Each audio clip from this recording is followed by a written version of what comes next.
Hey, what's happening there, Lego fans? Welcome back. Alex here. So, we got a new set added to the city, well, more specifically, the residential area. And here it is. We've got the Krusty Burger installed. And here it is at the corner. And yes, it is facing the opposite direction.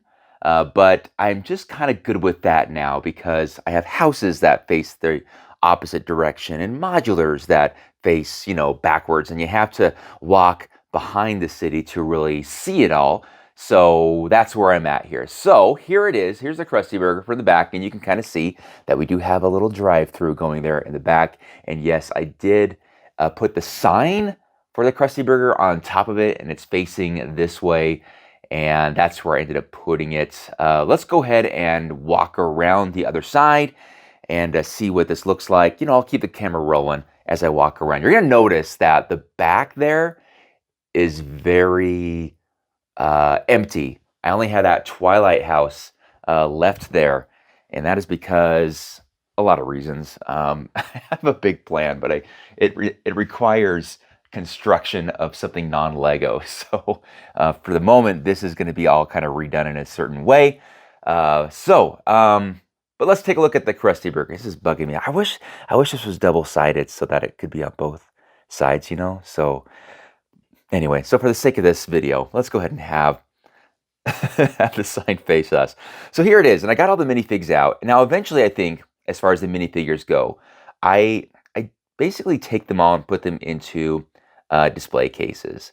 So for the moment, they're out here exploring, having a good time, and just for the sake of this video. Now, when I built the Krusty Burger, I was like, this is cool, it's neat, but it's really small. I mean, you guys can see it compared to the Simpsons house here. I mean, it is relatively small.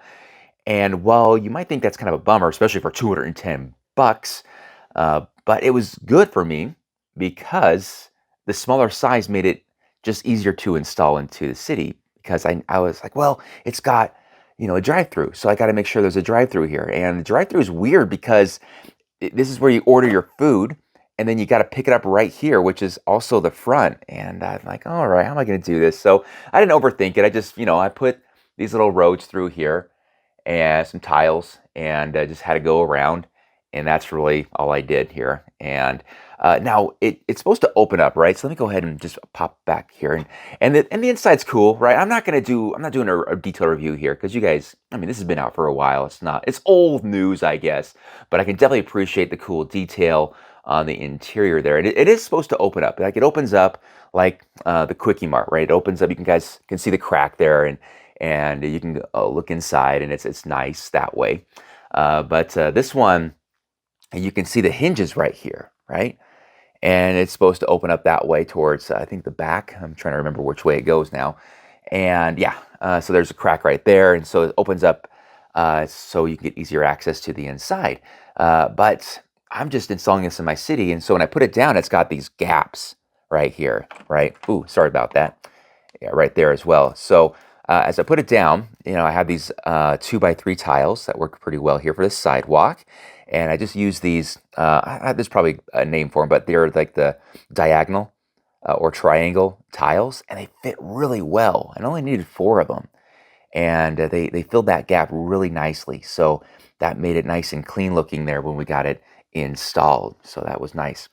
The one thing that drives me crazy about this is that these sections of roof are really temperamental. They break off easy.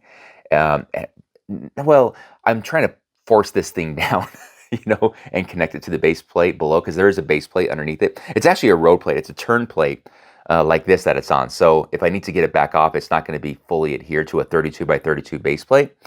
It'll actually be relatively easier to take off, but this should be here for quite some time.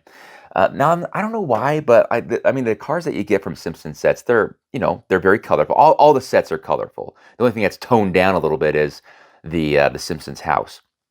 But these things, they don't have like a roof, because I guess their heads are just kind of really big. They're very awkward looking, like especially Sideshow Bob here with his crazy hair. Can I get the focus a little bit? No, I guess not.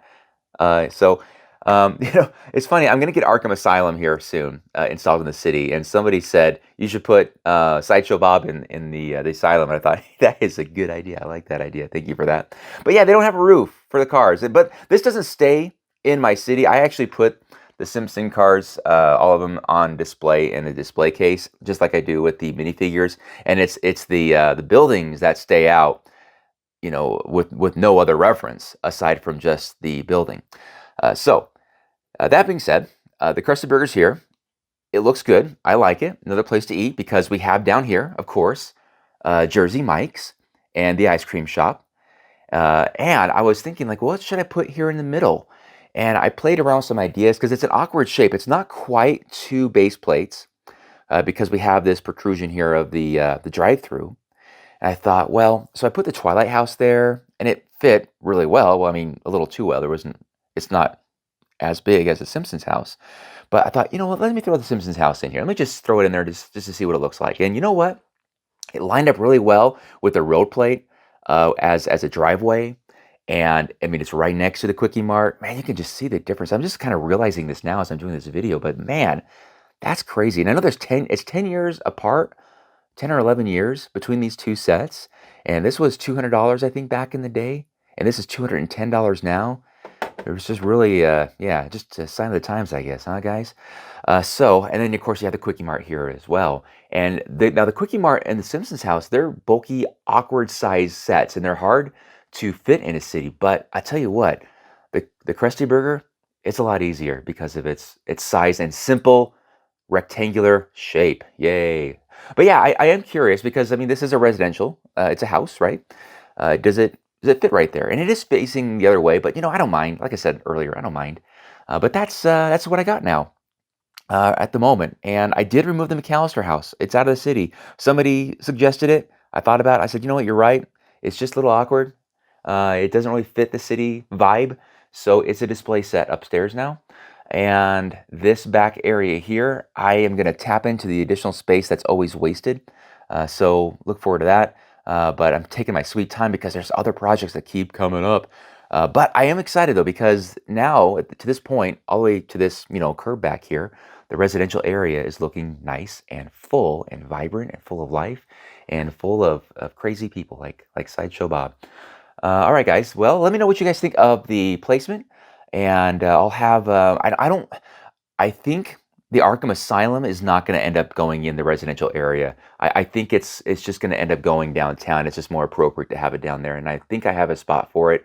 That should work out pretty well for it. So hang out till then, guys. But in the meantime, let me know about the Krusty Burger in the comments section below. As always, you guys have a fantastic day. Oh, I should say thanks for watching and have a fantastic day. And we'll see you next time. Bye-bye.